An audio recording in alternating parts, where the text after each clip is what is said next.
Nagpupuri kami sa'yo, Panginoong Jesucristo.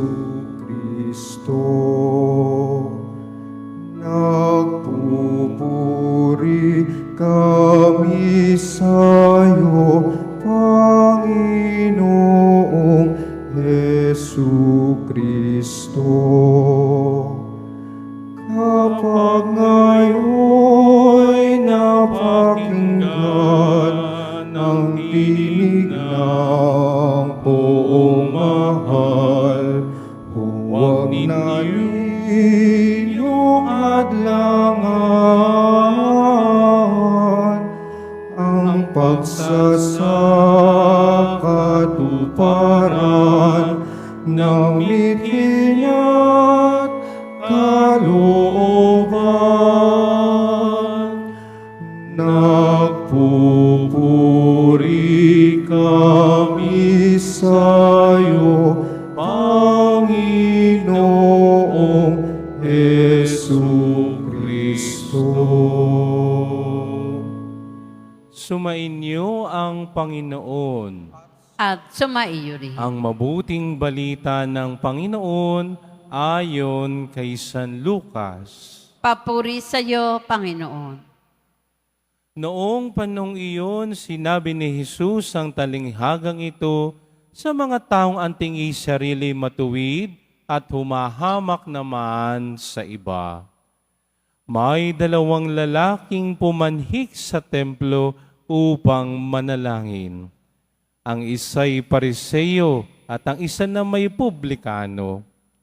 Tumindig ang Pariseo at pabulong na nanalangin ng ganito, O Diyos, nagpapasalamat ako sa iyo, pagkat hindi ako katulad ng iba, mga magnanakaw, mga magdaraya, mga mangangalunya, o kaya'y katulad ng publikanong ito. Makalawa akong nag-aayuno sa loob ng 1 linggo. Nagbibigay ako ng ikapo ng lahat kong kinikita.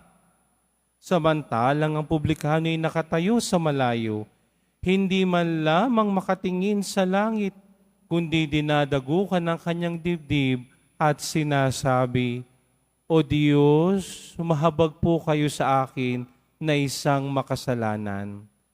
Sinasabi ko sa inyo, ang lalaking ito'y kinalulugdan ng Diyos, ngunit hindi ang isa, sapagkat ang sinumang nagpapakataas ay ibababa at ang nagpapakababa ay itataas.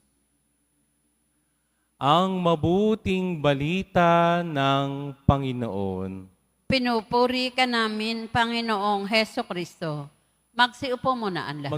Magandang umaga po sa inyong lahat.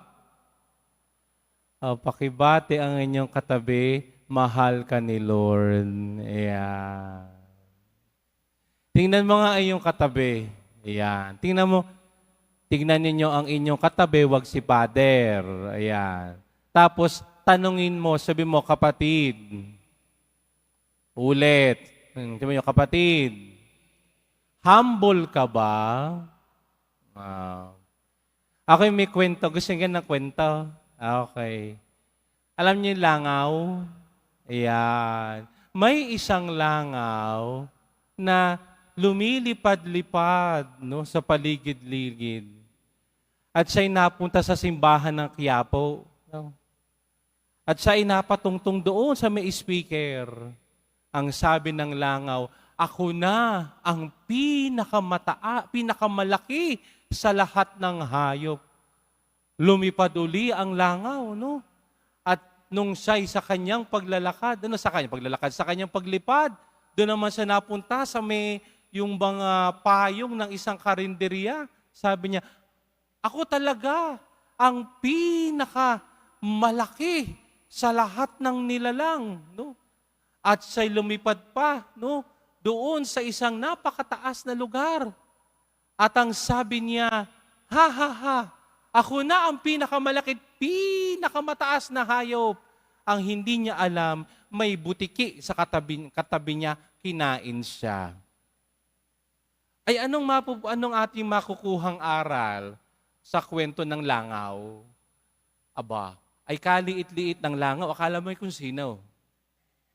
Ay anong sinasabi nito sa atin? Simple lamang. Na tayo bilang mga tagasunod ni Jesus, tayo ikay pinapaalalahanan na sa harap ng Diyos, tayo ay walang-wala. In short, wala tayong dapat ipagmalaki sa harapan ng Diyos. Amen? Wala tayong dapat ipagmalaki sa harap ng poong Jesus Nazareno. Bakit? Lahat tayo makasalanan. Lahat tayo may kapintasan. At tayo pinapaalalahanan, huwag kong titignan ng aking sarili bilang angat sa iba. Bakit? Pare-pareho lang tayong nagkakamali. Pare-pareho tayong nagkakasala. Huwag tayong tumula doon sa Pariseo na nagdasal. Panginoon, nagpapasalamat ako. Wow, ang galing, no? Marunong magdasal ang Pariseo. Bakit? Marunong magpasalamat. Pero ano ang sumunod niya? Ay, hindi ako magnanakaw, hindi ako mandaraya, hindi ako mangangalunya. Oops, teka muna. Ang taas naman ang tingin mo sa sarili. Ikaw lang ang banal, kami makasalanan. At ano pang sinabi niya? Ay, ako'y nag-aayuno, ako'y nagdadasal, ako'y nagbibigay ng ikapo. Aba, ay magaling ano? Ang laki ng nalalaman ng Pariseyong ito. At ito pa ang masakit, salamat at hindi ako katulad ng publikanong ito. Aba, ikinumpara pa ang sarili doon sa publikano. Aba, nakakahiya yung bakit? Ang tawag dyan ay kayabangan. Walang puwang sa Diyos ang mayabang. Bakit ika?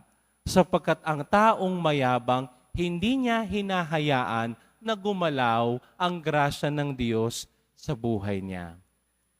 Feeling ng taong mayabang, mas mataas siya kay Lord. Feeling ng taong mayabang, merong utang na loob si Lord sa kanya. Pero ang katotohanan, walang utang na loob si Lord sa kanya. Bakit? Makasalanan ka din tulad ng publikano. Ang ganda ng ginawa ng publikano, bakit? Sabi niya, dinadago kanya ang kanyang dibdib at sinasabi niya, O Diyos, mahabag po kayo sa akin sapagkat ako'y makasalanan. Alam ninyo, yan ang dasal na pinakikinggan ng Diyos. Ang taong marunong magpakababa sa harapan niya. Napakaganda ng sinasabi ng unang pagbasa mula sa aklat ni Propeta Oseas. Sabi ng propeta ay ganito, bumalik kayo sa akin at pagagalingin ko ang inyong mga sugat. Hindi ba't isang kababaan ng loob na tayo'y babalik sa Diyos, aaminin lahat ang mga pagkakamali? Yan ay isang pagpapakita na sa harap ng Diyos, ako ay walang-wala. Pero kahit ako'y walang-wala sa harapan ng Diyos, kahit ako'y makasalanan sa harap ng Diyos, kapag ako'y lumapit sa Kanya, inamin ang aking pagkakamali, pagagalingin niya ang aking mga sakit. Tandaan natin na kapag tayo'y may kasalanan, para tayong taong may sakit, hindi tayo makagalaw ng ayos. Bakit? Sapagkat ang grasya ng Diyos ay napipigilan gawa ng kasalanan. Subalit kapag tayo aamin sa ating mga pagkakamali, ang Diyos ay handang umalalay sa akin at sa atin upang ituwid ang ating pagkakamali. At ang lahat na naging sugat ng kasalanan ay pagagalingin ni Jesus Nazareno. Amen? At yan ang makikita natin sa ating mabuting balita. Itong publikanong ito, ang may pinakamagandang dasal kaysa doon sa Pariseo. Panginoon, kahabagan mo ako sapagkat ako'y nagkasala. At yan din ang pinapaalala sa atin ngayong panahon ng Kwaresma. Na sa panahon ng Kwaresma, hindi ko sasabihin ako banal, bakit ako'y nagpapasyon, ako'y nagdadaan ng krus, ako'y nagbibisita iglesia, ako'y nagpipilgrimage, ako'y lumuluhod, ako'y lumalakad ng palahod sa Quiapo. Ops, tama yan. Pero wag nawang maikintal sa sarili ko na mas mataas ako sa iba. Hindi. Pare-pareho tayong makasalanan. Pare-pareho tayong nagkakamali. Pare-pareho tayong may kahinaan. Sino ako para sabihin ko sa aking kapwa, ako'y mas banal sa iyo? Mali. Bagkus tayo pinapaalalahanan na katulad ng publikano, sa harap ng Diyos, magpakumbaba tayo.